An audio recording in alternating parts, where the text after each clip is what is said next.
Фудбалскиот клуб Брегалница се приватизира. Ваквата одлука денеска ја донесе Советот на општина Штип. Според одлуката, 51% од акциите во клубот општината ќе ги продава. Начинот на продажба е уреден со Законот за хартии од вредност, а клубот ќе се продава со цена на акција по номинална вредност од 100 евра. Потенцијалните нови доминантни сопственици на клубот ќе треба да се јават на јавниот повик за купувачи, кој ќе го распише општината, а на него ќе треба да образложат за своите намери за развој на штипскиот второлигаш. Сите генерално успешни фудбалски клубови се приватни клубови.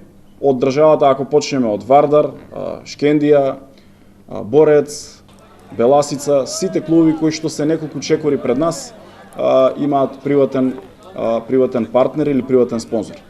Општината се гледа дека многу тешко може да работи. Сметам дека е вистинската одлука.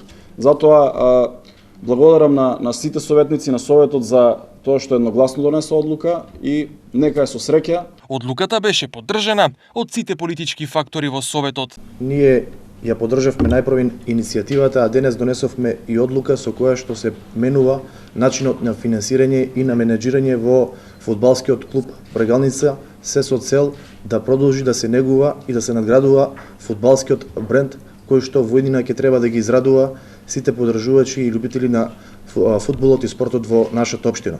Новиот собственик има доминантно учество во клубот во следните 10 години, а доколку некој од собствениците во меѓувреме се одлучи на продажба на својот дел од собственоста, должен е клубот прво да го понуди на другиот косопственик. Еден од основните услови за едните косопственици е да се задржи името на клубот, под кое 98 години екзистира Брегалница.